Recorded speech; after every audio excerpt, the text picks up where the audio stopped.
Assalamualaikum warahmatullahi wabarakatuh.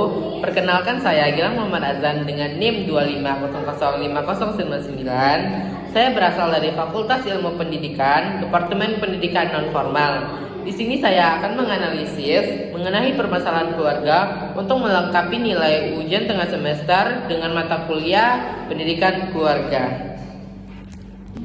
Yang pertama yaitu secara struktur keluarganya masih lengkap, tetapi fungsinya, terutama fungsi perhatian dan kasih sayang. Karena ayah yang sibuk bekerja dan ibu juga sibuk, jadi anaknya kurang mendapatkan perhatian dan waktu bersama keluarga. Maka dari itu anaknya menjadi murung dan menjauh dari keluarganya. Yang kedua yaitu keluarga inti dan keluarga secara luas. Keluarga inti yang dimana terdiri dari ayah, ibu, dan anak. Kelebihannya yaitu pola asuhnya lebih fokus dan konsisten. Sedangkan kelemahannya, orang tua sibuk bekerja dan membuat anak jadi kesepian. Pola asuh secara luas yaitu terdiri dari kakek, nenek, bibi, paman, dan lain-lain. Kelebihannya, anak mendapat banyak dukungan dari banyak orang. Sedangkan kelemahannya, anak menjadi kebingungan karena anak bingung mau nurut ke siapa.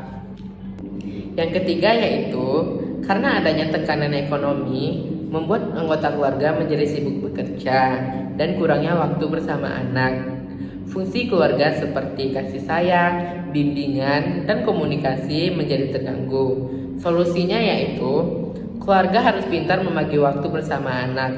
Tidak perlu lama, yang penting berkualitas.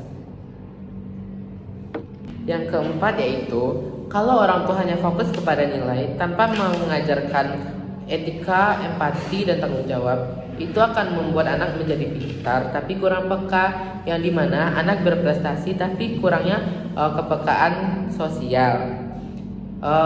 Yang dimana pendidikan keluarga bukan hanya membuat anak menjadi pintar, tetapi juga membuat anak menjadi mempunyai hati dan beretika. Yang kelima yaitu pendidikan keluarga untuk anak usia 6-10 tahun biar prososial. Kalau buat anak usia 6-10 tahun, pendekatan yang paling cocok itu seperti kayak pembiasaan. Contohnya mengajarkan anak kayak berbuat baik, membantu teman kalau teman membutuhkan, menyapa orang dengan sopan. Nah, jadi orang tua tuh harus jadi contoh dulu. Misalnya kayak ngajarin anak kayak bantu tetangga, bagi-bagi makanan. Terus juga kayak kalau anak berbuat baik dikasih pujian biar dia semangat terus. Anak di usia segitu sangat gampang untuk meniru. Jadi contoh nyata dari orang tua itu pengaruh besar banget bagi anak. Yang keenam yaitu anak susah patuh dan gak mau bantu di rumah. Kalau anak sering nolak aturan atau malas bantu-bantu, jangan langsung dimarahi. Contohnya kayak gunakan pendekatan disiplin positif. Jadi jelaskan dulu kepada anak aturan itu penting. Terus kasih konsekuensi yang logis. Misalnya kalau anak habis nonton TV gak matiin TV, jadi waktu nonton TV-nya tuh kayak dikurangin atau dibatasin. Selain itu ajak anak buat bikin aturan bareng. Jadi dia merasa dilibatin dan belajar tanggung jawab. Yang ketujuh yaitu komunikasi sebagai alat pendidikan keluarga. Itu tuh komunikasi tuh kayak kunci utama banget dalam keluarga. Kalau komunikasi baik dalam satu keluarga, anak bakal ngerasa didengar dan lebih terbuka. Kayak contohnya orang tua bisa nanya ke anak gimana hari ini, gimana sekolahnya, ada masalah nggak hari ini. Dan orang tua tuh harus benar-benar dengerin jawaban anaknya. Hal sederhana kayak gitu bisa bikin hubungan makin dekat dan nilai-nilai kehidupan bisa masuk dengan natural. Yang kedelapan yaitu konflik soal gadget antara orang tua dan remaja. Masalah gadget tuh sering banget bikin ribut antara orang tua dan anak. Biasanya karena orang tua takut anaknya kecanduan gadget, sementara anak ngerasa itu bagian dari hidupnya. Kalau nggak diatur baik bisa bikin hubungan renggang. Makanya solusi yang terbaik adalah buat aturan bareng. Misalnya sepakat soal jam main gadget, dan orang tua juga harus kasih contoh, jangan main HP terus pas lagi kumpul keluarga, pas lagi makan jangan main HP gitu. Yang kesembilan yaitu konflik ayah dan ibu soal pengasuhan anak.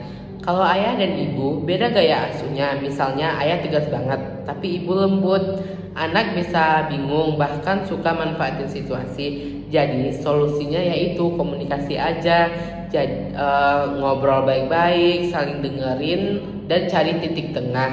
Mereka bisa sepakat pakai gaya disiplin yang tegas tapi tetap hangat, biar anaknya juga merasa nyaman tapi tetap terarah. Yang ke-10 yaitu konflik antar saudara kandung. Kalau anak-anak sering berantem soal mainan atau tugas rumah, itu normal banget sih. Yang penting orang tua jangan langsung nyalahin salah satu dari mereka. Lebih baik orang tua itu jadi penengah yang adil, suruh mereka ngomong satu-satu, bantu cari solusi bareng, dan kasih pujian kalau mereka bisa nyelesain masalah tanpa ribut gitu. Dari situ anak belajar empati, tanggung jawab, dan cara berkonflik dengan sehat. Baik, itulah jawaban dari saya.